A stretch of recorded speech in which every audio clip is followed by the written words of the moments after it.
Welcome back.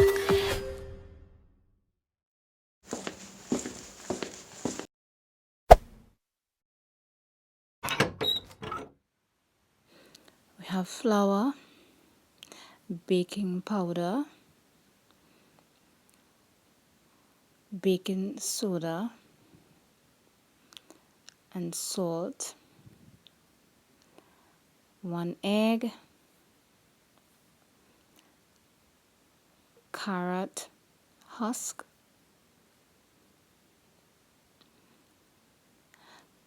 lard, and butter, and sugar. I'm going to give you the measurements as I go along. I just wanted to give you an idea. So now we're going to sift 6 cups of all-purpose flour. We're going to sift all 6 cups, and then we are going to divide them into 2, 3 by 3. 1 for the carrot mixture and 1 for the normal bread. So we're going to make 2 dough.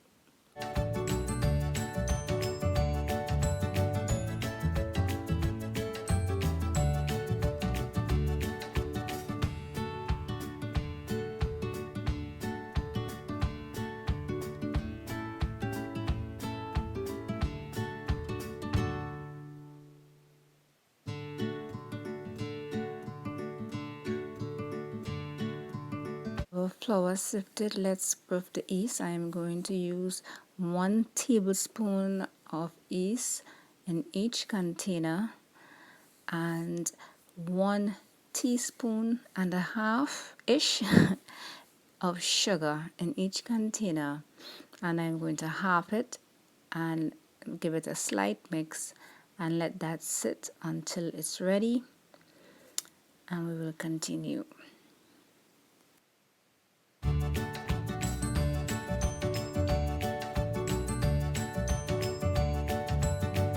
Mentioned previously, we separated the flour into 2, and then we're going to do the plain flour first, and I am going to add 2 tablespoons of each of the shortening and the salt and the baking soda and the baking powder. Gonna mix that in, and now we are going to add our yeast, and we're going to give that a mix, and we're going to start adding the water, room temperature water, and bring that flour together. We're not going to form like a solid ball. We want a very soft mixture. I am not going to do it too hard or firm dough, more or less. So it'll be very soft, the texture that you are seeing right now. So I'm going to set that aside in a cool spot, and we're going to do the other part of this bread.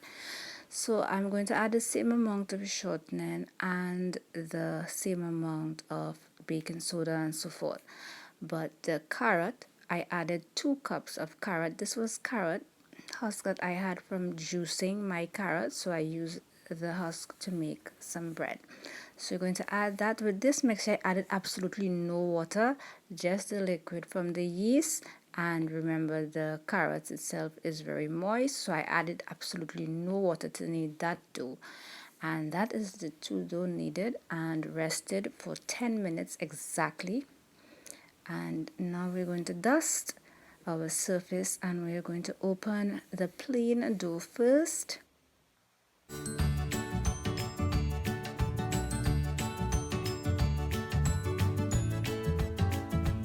Okay, so I'm satisfied with this size that we have here, and I'm going to do the same thing with the carrot dough. And then we're going to remove that, and let's place it on top of the plain dough.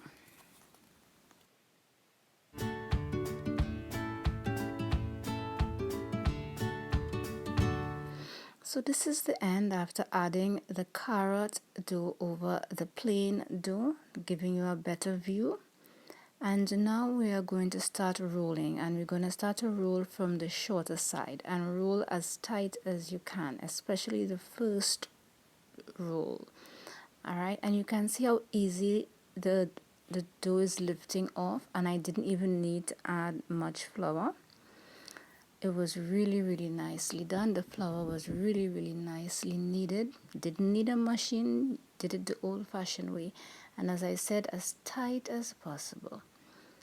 And nothing was sticking, and there isn't a great amount of flour on my surface that I am working with. And I'm tucking in the ends underneath, and this is the end. Now I am going to place it into my baking pan. I am using a non-stick pan, but I still decided to add a little bit of grease to that pan. So now, as I said, everything is just going well. Nothing is sticking anyway. My dough isn't sticky because the flour was kneaded properly. The flour was properly well kneaded. And we're going to place it into our bread pan and give it a little nudge here and there and let it settle itself properly and evenly. And then we're going to give it a little egg wash.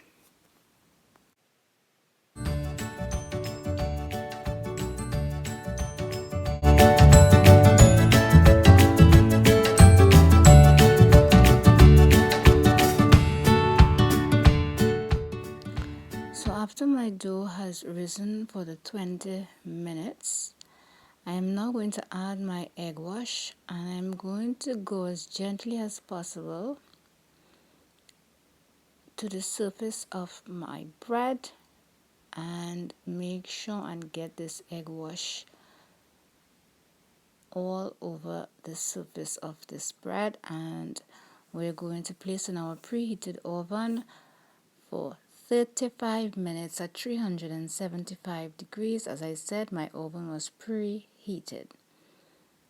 And now let's cut into this bread.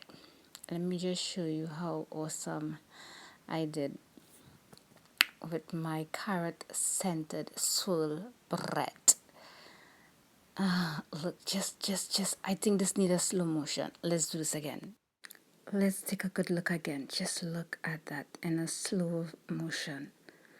That was so awesome. And ladies and gentlemen, that is how I made my carrot scented swirl bread.